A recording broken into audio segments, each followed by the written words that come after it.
बिस्मिल्लाहिर्रहमानिर्रहीम। अस्सलाम वालेकुम नाज़रीन, मैं हूँ यासिर रशीद और आप मेरा व्लॉग देख रहे हैं। नाज़रीन, आज आज़म सवाती साहब की प्रेस कॉन्फ्रेंस सुन के दिल के टुकड़े होने के करीब थे। हालत ऐसी थी कि बतौर इंसान मातम करने को दिल करता था कि हम इंसानों के माशरे में हैं या जानवरों के अंदर अपनी ज़िंदगी गुजार रहे हैं। अखलाकियात का कोई पैमाना है या सब कुछ हम भूल चुके हैं। सियासत के अंदर कोई मायार कायम है या अपने मुखालिफ के लिए किसी भी नीच हरकत तक चले जाएंगे। क्या अखलाकी इक़दार इस हद तक गिर चुकी हैं कि अपने मुखालिफ को सरे बाजार उसकी आंखों के सामने नंगा करते हुए उसके अहलो अयाल को उसकी तस्वीर भेजना या फिर घर की चार दीवारी के अंदर अगर कोई मामूल हुआ है तो उसको पब्लिक कर देना, क्या इस हद तक गिर जाएंगे? उसके अहलो अयाल के सामने उसको सरे तस्लीम खम करते हुए जिंदगी भर उठने ना देने के काबिल बना देना, क्या इसलिए सियासत करते हैं?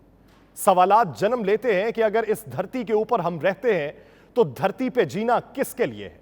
अपने लिए, अपने मुखालिफिन से बचने के लिए, या अपने अहलो अयाल को बचाने के लिए, या अपनी जिंदगी सर उठा के जीने के लिए? सवालात पैदा होते हैं कि क्या अपने मुखालिफिन को इस हद तक ज़दोकोब का निशाना बनाएंगे, दीवार के साथ लगाएंगे, अखलाकियात की हद से नीचे गिर जाएंगे और आप उस नहज तक पहुंच जाएंगे जो मकाम असफल से नीचे है, जहां पर सिर्फ तारीकी ही तारीकी दिखाई देती है। मैं अगर इस मुल्क का बासी हूं तो मेरी मां ने मुझे यह पैगाम दिया था, मुझे बचपन में ये लोरियां सिखाई थीं, बताई थीं, सुनाई थीं कि तुम एक आजाद मुल्क के बासी हो जहां पर सर उठा के जी सकते हो। तुम्हें ममलिकत खुदादाद के अंदर हर वो आज़ादी हासिल है जो मेरे हमसाया मुल्क हिंदुस्तान में बसने वाले मुसलमानों के पास नहीं है। हम अंग्रेज बहादुर के चुंगल से निकले हैं तो हमारे आबाओ अजदाद की कुर्बानियों से निकले हैं। अगर ये मुल्क पाकिस्तान बना है तो इस्लाम के नाम पर बना है। अगर इसकी अखलाकी इक़दार है तो तमाम मुमालिक से मुख्तलिफ है। अगर हम यहां पर सर उठा के जीते हैं, अपना हक मांगते हैं और रियासत मदीना का नारा लगाते हैं और यह बताते हैं कि यह इस्लाम के नाम पर बनने वाला दूसरा मुल्क है, तो हम दुनिया को यह पैगाम देते हैं कि हमारी रिवायात हमारे अस्लाफ की तर्जुमानी करती हैं। क्या यह वो दिन है जिस दिन को देखने के लिए हमारे आबाओ अजदाद ने कुर्बानियां दी थी? क्या यह वो दिन है जिसके लिए गर्दनें कटवाई गईं? क्या यह वो दिन है जिस दिन के लिए शीरखार बच्चे नेज़े की अनियों पे सजाए गए? क्या यह वो दिन है कि जिस दिन के लिए हमने इस मुल्क को ममलिकत खुदादाद बनाया, एक तहरीक चलाई, लाखों जवानाने इस्लाम तहरीक आज़ादी में शरीक हुए, अपनी जानें कुर्बान की, किसी ने सुहाग गवाया, किसी ने भाई कटवाया, किसी ने बाप का साया सर से उठवाया कि हमने एक ऐसा मुल्क बनाना है जिस मुल्क के अंदर आईने पाकिस्तान की तर्जुमानी करते हुए हर शहरी को उसका हुकूक फराहम किया जाएगा। लेकिन आज की आज़म सवाती की प्रेस कॉन्फ्रेंस के बाद मैं वो अल्फाज नहीं दोहरा सकता। उसके बाद मेरे अल्फाज मेरे हलकूम से निकलने से आ रही हैं कि मैं वो अल्फाज दोहराऊं या आपके सामने बयान करूं। लेकिन हम किस मुल्क के बासी हैं? क्या हमारे पास सब्ज पासपोर्ट के अलावा भी कोई पासपोर्ट होना चाहिए कि जब हमें लगे कि यह जमीन हमारे लिए तंग हो चुकी है, यह जमीन हमारे लिए इस हद तक तंग है कि मुखालिफिन हमें जीने का मौका नहीं देंगे, अगर जिएंगे तो मुर्दों से बदतर जिएंगे, अगर बढ़ना है तो फिर किसी और समत को जाना है, किसी और मुल्क में पनाह लेनी है, वहां पे जिंदगी बकिया दिनों में गुजारनी है और कहीं ना कहीं अपने आप को महफूज बनाना है, तो फिर दुआ कीजिए कि आपके दिन अगर पाकिस्तान के अंदर हैं तो महफूज तरीन दिन हो।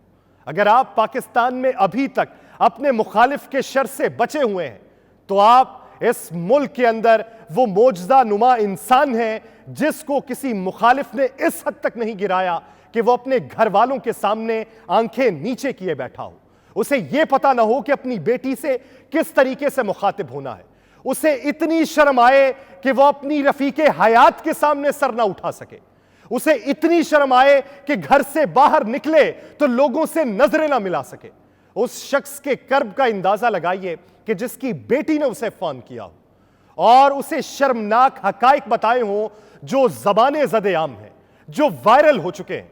वो बेटी किस हद तक दिल पे पत्थर रख के अपने बाप से बात कर रही होगी, वो बाप अपने दिल पे कैसा बोझ उठाए मीडिया के सामने आया होगा और उसने वो हकायक बताए होंगे।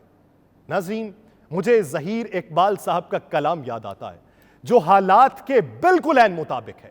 आज़म सवाती साहब की प्रेस कॉन्फ्रेंस से लेके मियां शहबाज शरीफ साहब के जवाबी वार और इल्जामात और फिर उसके ऊपर मुतालिबात और फिर पाकिस्तान तहरीक इंसाफ का पाकिस्तान के तूलो अर्ज में चलता हुआ एहतजाजी मुजाहिरा, उस पर यह कलाम देखिए कि चैन घर में नहीं बाजार से डर लगता है। खबरें ऐसी हैं कि अखबार से डर लगता है। दीन बिकता है तो दीनदार से डर लगता है। अब हमें जुब्बाओ दस्तार से डर लगता है। आपके कॉल सुनहरे सभी सर आंखों पर, क्या करूं आपके किरदार से डर लगता है।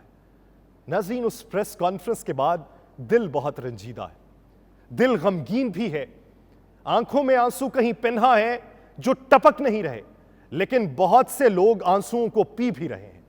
ये वो कर्बज़दा माहौल है जहां पर एक ऐसी हिजानी कैफियत बपा हो चुकी है कि आप खुद को बतौर इंसान तस्लीम करने से भी आ रही हैं।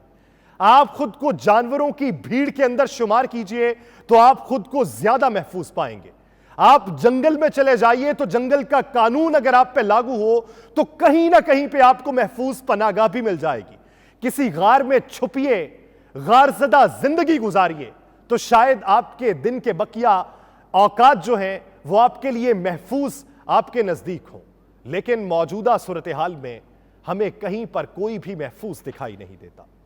जो भी बरसरे इक्तदार हो मुखालिफीन को ज़दोकोब करता है। हम अखलाकियात के नए पैमाने सेट करते हैं और फिर उसी का दर्स अपने मुखालिफीन को देते हैं। जब हम बरसरे इक्तदार नहीं होते, बहसियत कौम बात कर रहा हूं, हम ऑपोजिशन में मौजूद होते हैं तो हम बरसरे इक्तदार लोगों को तनकीद का निशाना बनाते हैं। हम अपने जाती मफादात के लिए काम करते हैं। हम वो कौम है जो अपने मफाद के लिए किसी को भी ज़दोकोब का निशाना बना सकती है, इल्जामात लगा सकती है, सरे बाजार नंगा कर सकती है, उसकी आंखों में उसे गिरा सकती है और अखलाकी अकदार को पामाल कर सकती है। मियां मोहम्मद शहबाज शरीफ साहब जब आज प्रेस कॉन्फ्रेंस के लिए आए तो उनके साथ मलिक अहमद खान साहब को देखकर दिल को किसी हद तक तस्कीन हुई कि शायद अब अल्फाज का चुनाव मोहतात होगा, शायद कोई पैराया सेट किया जाएगा और उसी पैमाने के तहत गुफ्तगू की जाएगी, शायद इल्जामात का जवाब हकायक से दिया जाएगा और उसे तकड़ी में तोला जाएगा, वजन किया जाएगा, फिर उसका नतीजा निकाला जाएगा, फिर फैसला किया जाएगा। मियां मोहम्मद शहबाज शरीफ साहब आते हैं और एक बात करते हैं कि एक शख्स जख्मी होता है, 3 घंटे आप उसे ट्रैवलिंग करवाते हैं और शौकत खानम अस्पताल में ले जाते हैं। उनका एक ये कहना था कि अगर कोई शख्स जख्मी हो तो उसकी मेडिको लीगल रिपोर्ट जो है वो सरकारी अस्पताल करता है और वही जारी करता है, लेकिन इसके आगे उसने तो जिंदा शख्स का पोस्टमार्टम कर दिया। उनका कहना था कि इमरान खान का अभी तक पोस्टमार्टम क्यों ना हो सका। हुजूरे वाला मसनद इक्तदार पे आप बैठे हैं, जबान से गलती भी हो जाती है, गलती पे भी बात करूंगा जिसका आपने तस्करा किया, गलती हो जाती है। आपने उसी गलती के तहत आज जिंदा शख्स का पोस्टमार्टम करने का मुतालिबा किया है। पोस्टमार्टम मैयत का होता है, पोस्टमार्टम कत्लशुदा शख्स का होता है, पोस्टमार्टम नाश का होता है, पोस्टमार्टम कत्ल के हकायक जानने के लिए होता है कि गोलियां कितनी लगीं, किस गोली से मौत हुई। जिंदा शख्स का पोस्टमार्टम नहीं होता, मेडिको लीगल रिपोर्ट होती है। आपने आगे जाके फिर मेडिको लीगल रिपोर्ट पे बात की। शौकत खानम अस्पताल के अंदर आपके सरकारी अस्पताल जिना अस्पताल का 3 रुकनी मेडिकल बोर्ड पे मुश्तमिल कमेटी जो है, वो रुकन जो है वो शौकत खानम अस्पताल में जाते हैं और वहां पे जाके मेडिकल लीगल रिपोर्ट भी करते हैं। उनसे मेडिको लीगल रिपोर्ट ले लीजिए कि उन्होंने अब तक की मेडिको लीगल रिपोर्ट के अंदर किन हकायक का तज़किरा किया है और आपके वजीर दाखिला क्या इल्जामात लगा गए। हमारी दुश्मनी किसी से नहीं, बतौर सहाफ़ी हमें वो बात करनी चाहिए जो हकायक के मुतरादिफ हो, उसके मुतजाद ना हो। सहाफ़ी आपकी जिम्मेदारी ये होती है कि अगर कोई सवाल उठाया जाए तो मायारी सवाल उठाया जाए, किसी की मदासराई में सवाल नहीं उठाना चाहिए। आज की प्रेस कॉन्फ्रेंस के बाद बहुत से सवालात मदासराई में उठाए गए और कुछ सवालात मायारी सवालात थे जो असलूब के पैमाने में किए गए। आज शहबाज शरीफ साहब ने फिर एक मुतालिबा कर दिया, जो कल मुतालिबा चीफ जस्टिस साहब से इमरान खान साहब कर चुके हैं। उनका यह कहना था कि आप उस मसनद पे फायज हैं चीफ जस्टिस साहब, जिस मसनद के ऊपर आप अवाम को हुकूक मुहैया करने के जामिन हैं। आपको इस बात को यकीनी बनाना होगा कि इसकी तहकीकात हों, आपको इसका नोटिस लेना चाहिए। तो आज वज़ीर आज़म साहब ने वही पत्ता खेला है और अपनी बात को उन्हीं के पैराए में करने की बात की है, लेकिन एक शर्त आयद कर गए। उन्होंने फुल कोर्ट बेंच तश्कील देने का मुतालिबा कर दिया। फुल कोर्ट का मतलब यह कि सुप्रीम कोर्ट के जितने हाजिर सर्विस मुअज़्ज़िज़ जज साहिबान हैं वो तमाम बैठें, तहकीकात करें, उन्हीं पे कमीशन तश्कील पाया जाए, फिर वो जिस नतीजे पर पहुंचे उसे मिन्नुअन तमाम अवाम कबूल कर लेंगे। लेकिन हमने ये हकाइक देखे हैं कि सैकड़ों केसेस पेंडिंग पड़े हुए हैं। फुल कोर्ट की तश्कील देना सुप्रीम कोर्ट के लिए एक खुद इम्तिहान के काबिल। सुप्रीम कोर्ट अगर फुल कोर्ट बेंच तश्कील नहीं देती तो क्या वफाकी हुकूमत उसे मान पाएगी? आज इरशाद आरिफ साहब की तरफ से एक काबिल सवाल उठाया गया कि आपने तो सुप्रीम कोर्ट को इम्तिहान में डाल दिया कि फुल कोर्ट बेंच तश्कील दिया जाए। अगर supreme court full court bench तश्कील देने की बजाय सीनियर जज साहिबान के ऊपर बेंच तश्कील दे दे तो क्या आप उसकी रिपोर्ट मानेंगे? तो उन्होंने उसको कवर किया और कवर करने के नतीजे में यह कहा कि मेरा मुतालिबा इसलिए है कि फुल कोर्ट अगर बनेगा तो फुल कोर्ट के नतीजे में किसी को कोई एतराज नहीं होगा। सीनियर जज साहिबान के तहकीकात के बाद नताइज के ऊपर फिर आवाजें उठना शुरू हो जाएंगी, इसलिए मैं फुल कोर्ट का मुतालिबा कर रहा हूं। तो याद रहे कि यह सुप्रीम कोर्ट के लिए एक इम्तिहान है, फुल कोर्ट को तश्कील देना। कुछ जो जजेस साहिबान होते हैं वो गैर हाजिर भी होते हैं। अगर वो किसी एक दिन गैर हाजिर या रुखसत पे हों, किसी निजी मसरूफियात की बुनियाद के ऊपर या किसी बीमारी की बुनियाद के ऊपर या इलाज की बुनियाद के ऊपर, तो उस दिन की तहकीकात के ऊपर फिर क्या कोई हर्फ नहीं आएगा? फिर क्या कोई आवाज़ नहीं उठाएगा? तो ये जो आपकी तरफ से शर्त रख दी गई, ये शर्त पे अमल दरामद भी मुश्किल दिखाई देता है। दूसरी तरफ आपने जो हकाइक के ऊपर बात की और आपने ये कहा कि अगर किसी भी जगह पे एक हकाइक मंजर आम पे आ जाए तो मैं अपने ओहदे से दस्तबरदार हो जाऊंगा, तो उसके लिए आप वजीर आजम हैं, आपको बाकायदा तौर पे खत लिखना है, उस तमाम अमले को खत लिखना है जो तहकीकात में मुलव्वस है, उस तमाम शोबे को खत लिखना है जो इस तहकीकात का दायरा वसी कर सकता है। ये तो इख्तियारात आपके हैं।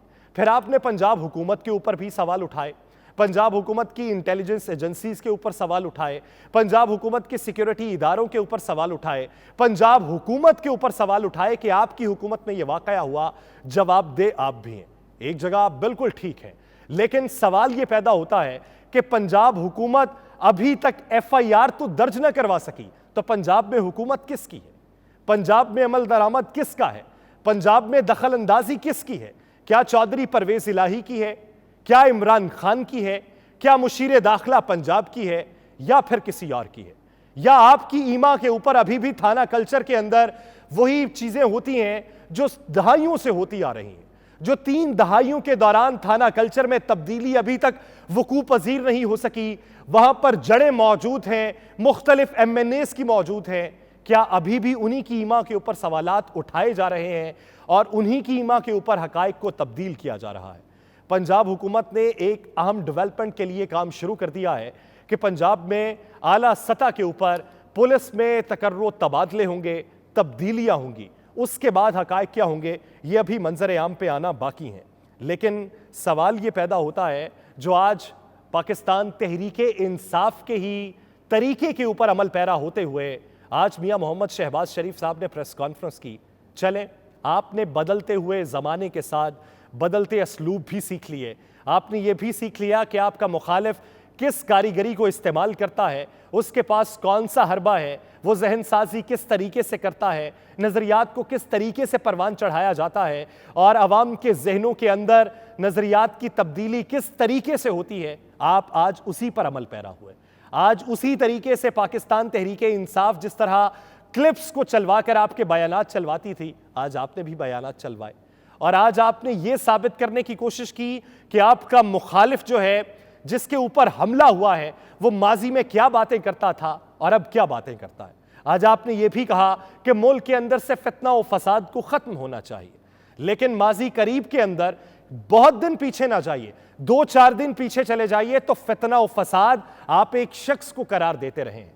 वजीर आजम साहब, अगर आप ये बात कर रहे हैं कि हमें बात मोहतात करनी चाहिए, तो फिर ये दर्स आपको अपने करीबी रुफका को भी देना चाहिए, आपको अपनी भतीजी को भी देना चाहिए, आपको अपने बड़े भाई को भी देना चाहिए, आपको अपने करीबी साथियों को भी देना चाहिए।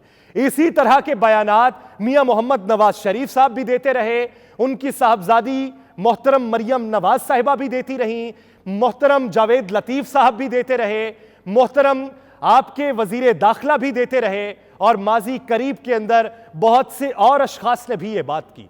अभी वजीर दिफा जो हैं वो भी माजी करीब के अंदर इसी तरह के बयानात देते रहे हैं, जिस तरह के बयानात के वीडियो क्लिप्स आपने चलाए हैं।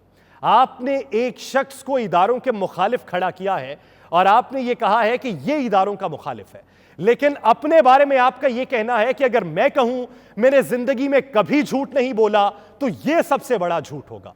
आपने यह भी कहा कि हमसे गलतियां हुई, लेकिन हम गलतियों से सीख के आगे बढ़ रहे हैं। तो क्या यह पैमाना आपके मुखालिफ के ऊपर लागू नहीं आता?